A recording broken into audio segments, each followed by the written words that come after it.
Hello, hello, sweet crafty friends. It's Melissa. Welcome back to my channel.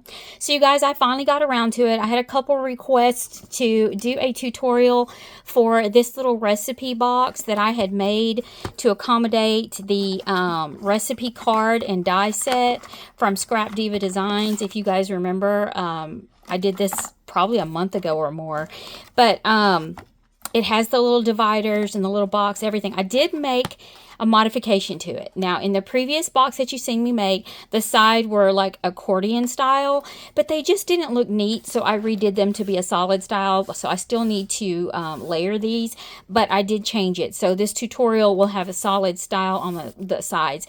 The accordion was a good idea if you had a very packed full box, but if it had any room at all, the little sides just poked out and it just didn't look neat and it bugged me. So I changed it up. So let's get started. So for this recipe book, you're going to need 4 different pieces of cardstock for the base piece. Okay. So the very front piece here is 6.5 by 5.5. Okay. So it's 6.5 wide by 5.5 this direction. You're going to put it in your scoreboard and you're going to score it at 5. So you're going to have this little 1/2 inch flap, and that's your glue flap. Okay, I hope that makes sense. Then for the back piece and the top and the sides, because this all comes together as the back, top, and sides, you're going to need a piece that is 6.5 inches wide by 10 inches long. And then you're going to put this in your scoreboard, and you're going to score it at 2 inches here, 2 inches, 3.5 inches, and then if you're using a big scoreboard, it would be at 8.5 inches, or if you're using a small one, just flip it and score it at 1.5 inches, okay? So you're going to end up with these pieces here, okay? So that is your back, your top, and your little flap, okay? Then you're going to need 2 pieces at 2 inches by 5.25 inches, okay? You're going to put this in your scoreboard and you're going to score 1/4 inch on 3 sides. So the 2 long sides and 1 short side. You're going to score 1/4 inch. You want that little 1/4 inch to be a glue flap. Okay. And then what I did on this one was after I creased all my little folds, I went in and I mitered the corners. So just to take out some bulk, so when we attach it, it won't be bulky. So let's do that to this one. Again, mitering is, you know, it's a preference. You could cut it straight if you want. Like I said, I just cut it, I miter it a tad just to get some of the bulk out. And I'm trying to get this up where you guys can see what I'm doing. I'm not a tutorial person. You will soon learn that. You'll be like, what the heck? But I had this request and I wanted to. I'm going to try to start doing more tutorials, guys. Oh, and then at the top, I slightly angled. And that's just, like I said, just to keep it from sticking above. So let's do that. Slightly. Just slightly. Okay. Now, let's assemble. So if that makes sense, if not, let me know. And I'll make sure that I'll put the measurements and the score lines and all that in the description box below. So we are going to assemble, and literally, like I said, we have 4 pieces to assemble to do the base of the box. This doesn't include all the layering pieces. If you want, I will put the layering pieces, the measurements that I used in the description box, but I feel like layering is kind of a preferential kind of thing. But anyway, totally up to you how you want to do it. Now, let me get some of this out of my way. Make sure that after you do all your scores that you burnish this very well with your bone folder. All the folds, because that really makes a difference in a nice appearance, I think.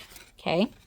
So just make sure that your fold, burnish, fold, burnish, fold, burnish. Make sure you get everything nice and burnished. Now, I went ahead and used my little corner rounder and I rounded this top piece here. This is a 2-inch piece, and I rounded it so that it would remind me that that is my top. But super simple. You just know that the shorter pieces, the shorter scored pieces are your top, and then this is your bottom.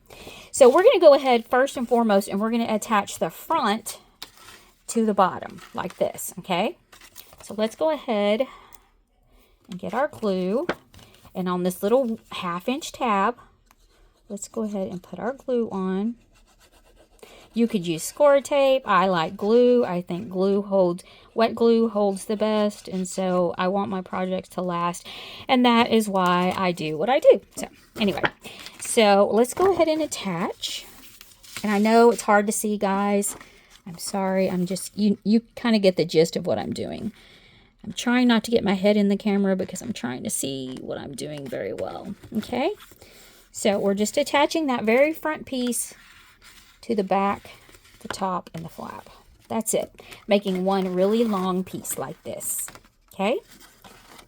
Just like this. So now you have this. You should have like just a square.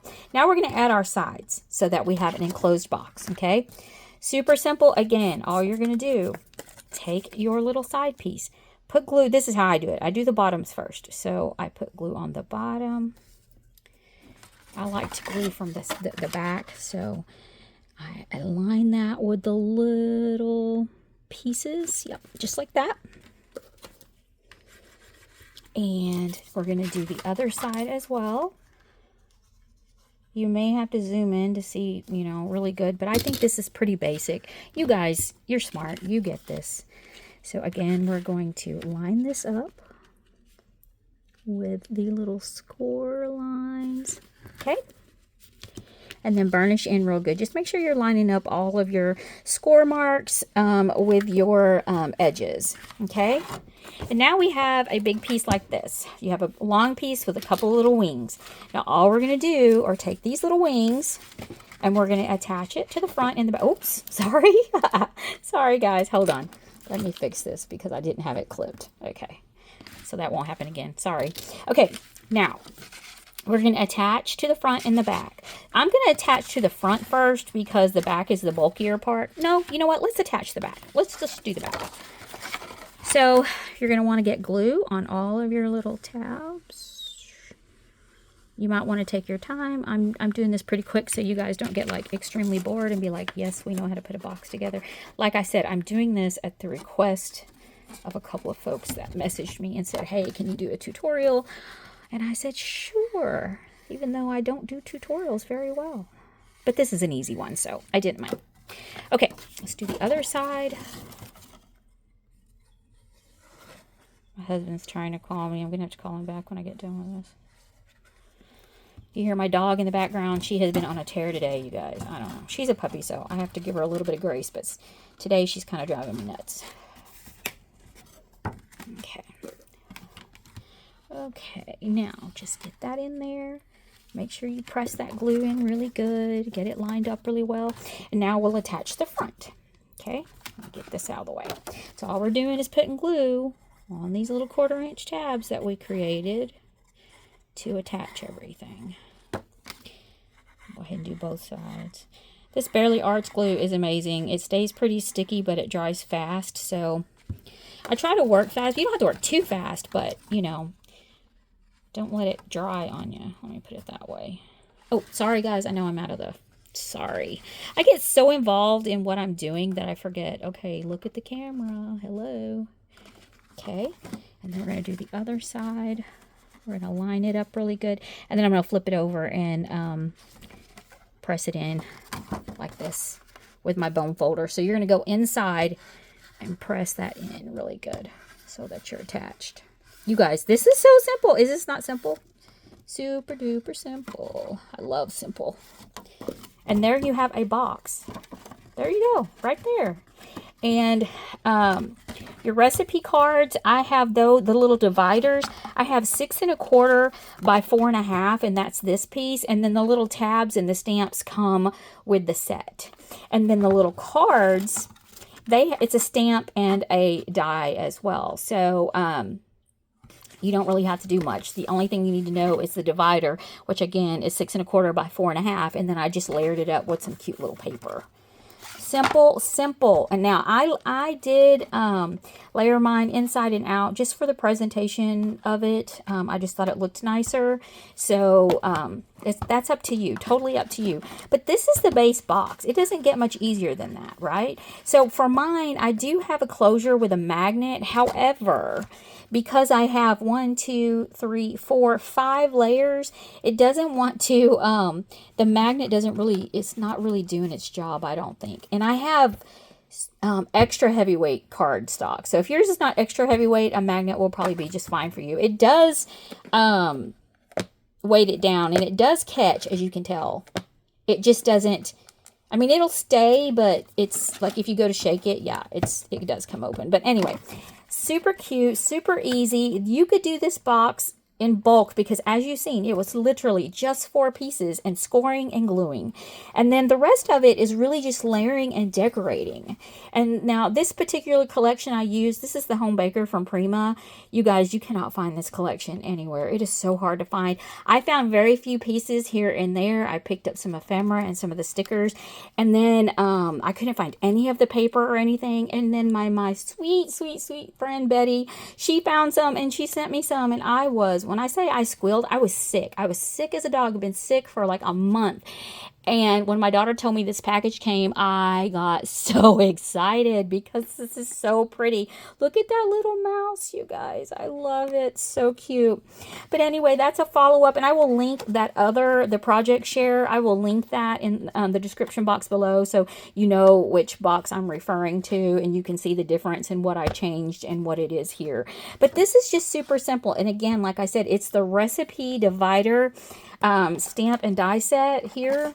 I will link it as well from Scrapdivadesigns. And I think this is just such a cute idea. As I've mentioned before, I think this is great for gifts. This is great for, you know, the bride-to-be. Everybody can do recipes and share their recipes with, you know, the bride. And I think that is just super sweet. But there's so many reasons to use this. You want to do it and do all the, you know, holiday desserts and all the holiday things. And then share this with your children so they have it, you know, for years to come. I just think that would be really sweet. So that is my little tutorial. I hope that it was easy to understand, you guys. I really, like I said, I apologize if I sound crazy, but I don't do a lot of tutorials. I will try to get better at this, I promise. So thank you guys for joining me. I'm going to list everything below. Also, my coupon code, which is Melissa. If you shop at Scrapdivadesigns, it will save you 10%. And I always appreciate that because we do get a little commission. And that's always helpful, especially when we got to buy cardstock and glue. So I appreciate you guys. I hope you're having a great week. And until the next crafty video, happy crafting.